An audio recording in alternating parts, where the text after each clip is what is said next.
Right, hello guys, watching the Geeks Assemble, and today we're reviewing the 60th anniversary as a whole, comparing it to other anniversaries, and did it succeed as an anniversary?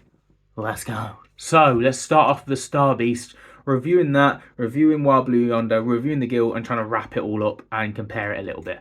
So Star Beast, I thought it was a solid piece. To be fair, it was a great introduction to Donna's family and where Donna's at, whilst also the excited bumbling around 14th Doctor, and of course suddenly straight into the action. That's what I liked this time round. It was no 20 minutes trying to find Donna and convincing. We straight away bumped into her, which I liked. I also liked Unit in this episode. I thought they were really well done, and of course the typical Unit soldiers getting their mind corrupted by the Star Beast's shit, I guess you will. Beat the meats. The Wrath Warriors, they were decent as well, and it was awesome that the fact that is, if you didn't know this story, you could see Beat the Meep as the good guy and Wrath Warriors as the bad, but actually it's the plot twist is Beat the Meep is, and the Wrath Warriors actually pretty good. The one down I have is the Wrath Warriors didn't do anything after that reveal. After Beat the Meep kind of killed two of them, we didn't really get anything else from the Wrath Warriors, in my opinion. I like Donna's mom in this episode. I think MVP for sure is Donna's mom. You and just slapping him was hilarious. And Jim Address, that was just so funny. Sean in this, we got to learn about him a bit, and this is the only episode really where we get to learn about him. I thought it was decent. He's a nice guy. There's not much else to add. Donna in this, of course, getting her memory map, bringing the Doctor Donna was done quite well. And of course, Rose, which obviously we dealt with trans and stuff like that. We had the problems there with the bullies. We had the problems with how families were dealing with it. But also it making sense and wrapping up so well with Series 4 with the binary to non-binary. That wrapped up really well. Beat the Meep as a design, as a monster, was brilliant, and Wilfred Mott mention was lovely. And the Doctor, I felt like he really did feel different to the 10th Doctor, even though it was said Russell and David trying to write it as it used to be, but it did feel completely different in the best way possible. And the boss, who's the boss? It's just a plot for Ncuti Gatwa's series, really, isn't it? Or beyond. But Beat the Meep, of course, getting taken out. The Rathros grabbing him and going off. But in a Disney-style ejector seat scenario. But the music really played hard to that as well. And obviously, yeah. The only thing I didn't like from this story as well was the fact of obviously the Rathros just going out of it too quick. The fight scene in the street. Beautiful. The Sonic doing... What it was the Sonic doing all sorts. It was I do like the design while we're on that, but yes, the only episode really where it gets used, which is good, not using it too much. Next up we have something else, which is because you're not female anymore. That scenario hated. Doctor Who's all about including everyone. And that just doesn't feel like inclusion in my eyes. That does not work. I don't think it. I think that's the worst thing Russell's ever written. Oh, because you're not female anymore, or stuff like that was just no. But other than that, solid piece. I'm actually going to give it a 8 out of 10. Next up, Wild Blue Yonder, the giggle scene with the giggle scene. Basically. Oh, what's it called? Metaverse. Mavity. Gravity and Mavity. That whole gag could have been scrapped with this idea. And here's why. The toy maker playing the game with the master. And then the master losing, begging for his life and gets turned into a tooth. We so should have seen that scene. I know the toy maker's not in this episode, but it'd be a great tease for the finale. I think they should have done that. Anyway, other than that, David Tennant and Catherine Tate, what a performance, what a go-around. Obviously, there's some massive spaceship and Jimbo the robot or whatever detonating, the captain setting the commands for a slow bomb explosion was brilliant.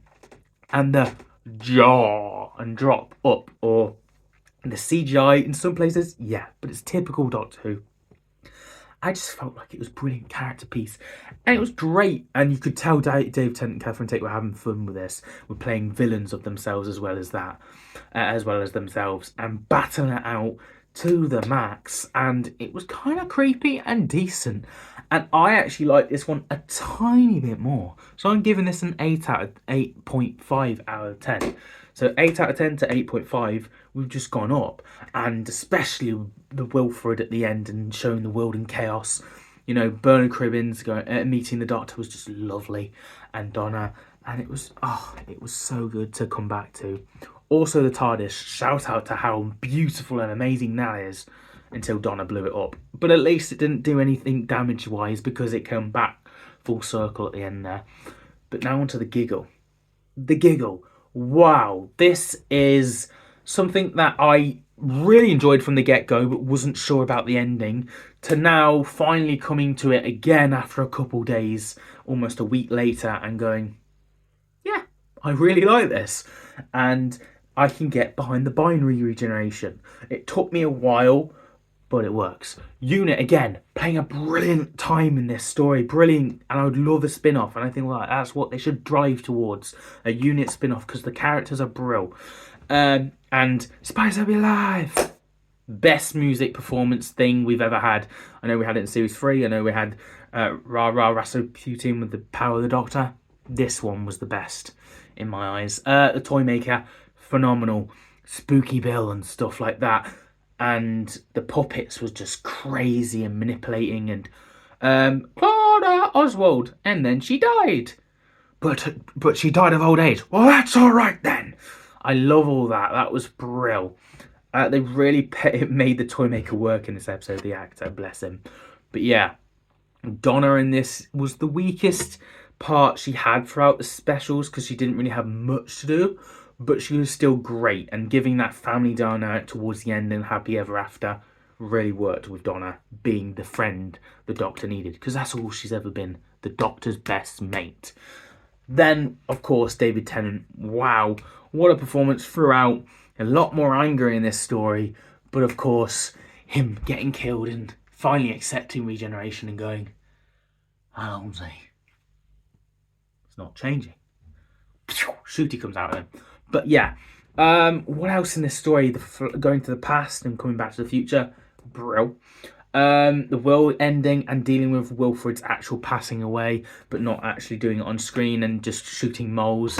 With him just shooting moles and the Doctor putting force fields was brill.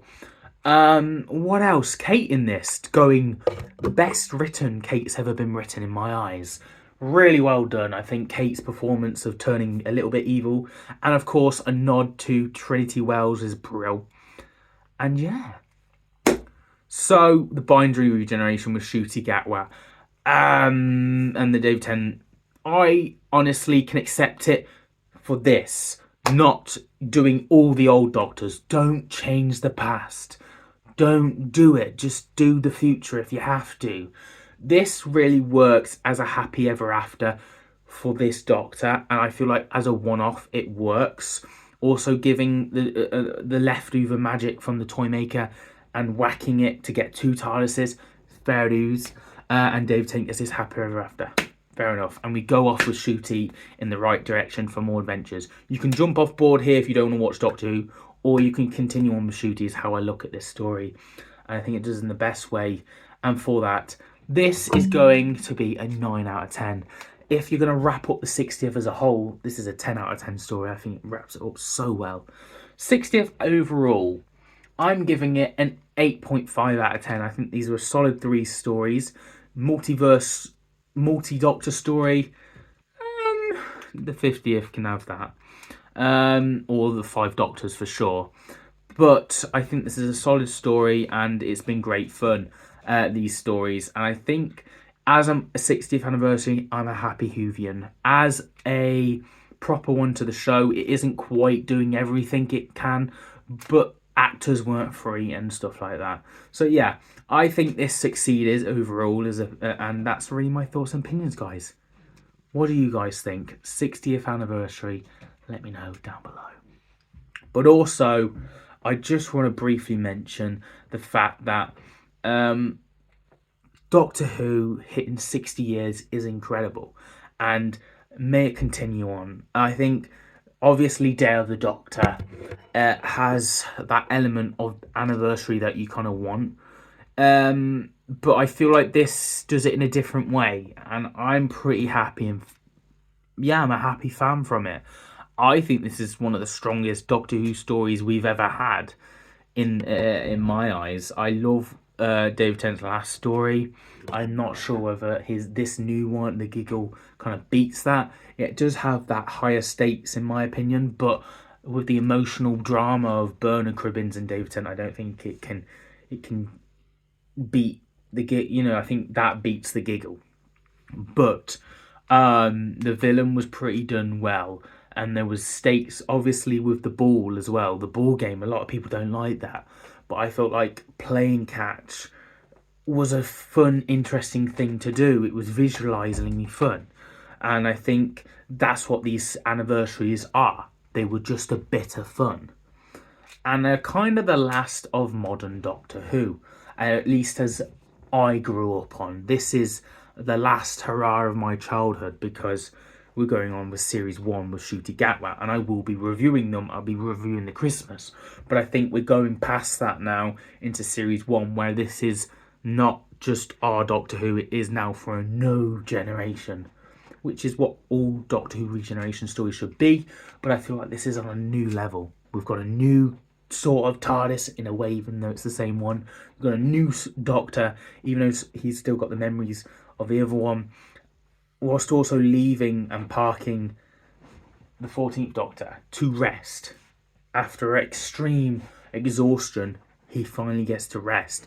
And it feels like an ending to the character we once know, in a way. But it does it in the best way, where he can rest because there is another Doctor out there doing the adventures for him. But hey, that's my thoughts and opinions, guys, on the 60th anniversary as a whole. And I'm just excited for the Christmas. I'm excited for Ncuti. And yeah, there's a lot of content to come, so stay tuned for that. We've just hit 1,000 subscribers on YouTube. I want to thank you all for that. That's brilliant. That's amazing. I've been doing the channel for 5 years. Majority, 4.5, nearly 5 years of Go Doctor Who. Now I'm the Geeks Assemble, where I get to review Marvel, DC, and Jones, Rick and Morty, and so much more. But before we just did Doctor Who, now we're doing so much more. And 2024, we've got so many shows and movies, but we're still going to do Doctor Who. When it's on air, I shall talk about it. When it's not, I have all this to talk about.